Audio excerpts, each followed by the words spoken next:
I didn't expect her to say it out loud. Not in front of everyone, not on Christmas. But my mother had a talent for cruelty, the way some people had a talent for music. Effortless, instinctive, sharpened by years of practice. She looked at my daughter's small, shaking hands, the paper snowflake crumpled inside them, and she said it with a smile. Children born to a poor mother shouldn't call me grandma.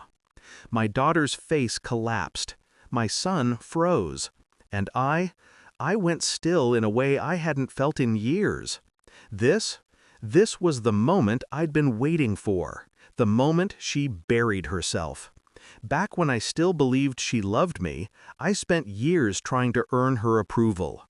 Every achievement, every milestone, every desperate attempt to show her I was enough. She never said she was proud, but she loved to correct me, shame me, mold me. When I married my ex-husband, she said I'd married above my place. When I divorced him, she said I'd proven him right. But the real fracture came the day I told her my job hours had been cut. She didn't offer help, compassion, or even silence. She laughed. She said I'd always been meant for less. I should have walked away then, but I was still her daughter, and she knew exactly how to use that. The first sign of betrayal was small, a shift in how she spoke to my kids.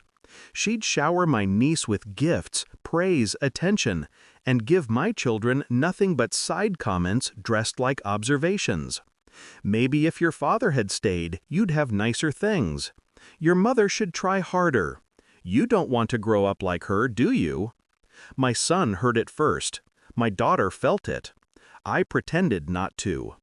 Then the evidence came. Clear, brutal, undeniable. A text she sent to my sister. Her kids won't amount to anything. They act poor. Poor. The word she wielded like a blade. The word she carved into us without flinching.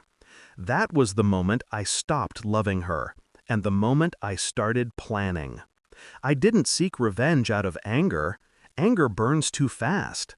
I wanted precision, impact, a lesson she couldn't forget.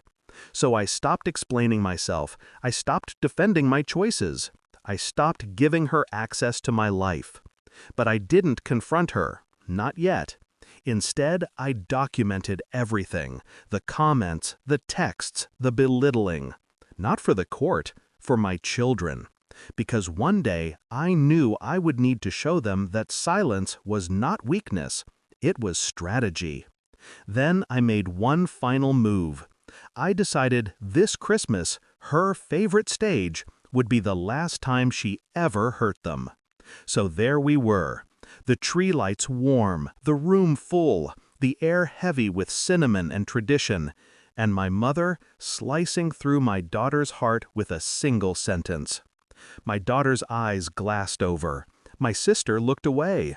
My mother sipped her wine, satisfied. Then my son, my quiet, observant, never-makes-a-scene son, rose to his feet. He didn't shout. He didn't tremble. He just looked at her the way you look at something small that used to look big, and he said, "You're not poor, Grandma. You're empty. That's worse." The room went weightless, still, silent. My mother's lips parted, ready to spit fire, but he didn't give her the chance.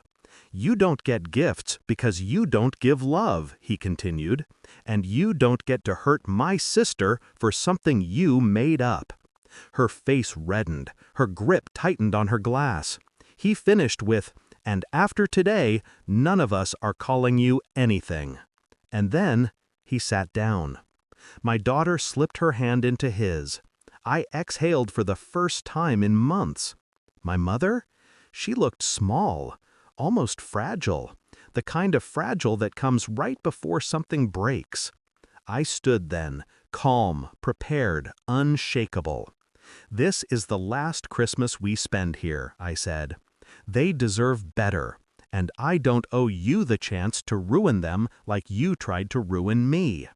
She opened her mouth, but the room wasn't hers anymore. Her audience was gone, her power dissolved. She was just a woman holding a wine glass and losing the last people who ever tried to love her. We left without another word. The cold outside felt cleaner than the warmth inside. In the car, my daughter whispered, "Mom, are we really done with her?"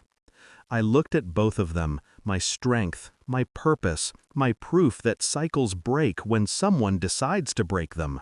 "Yes," I said, "we're done." And for the first time in my life, the word done didn't feel like losing. It felt like freedom.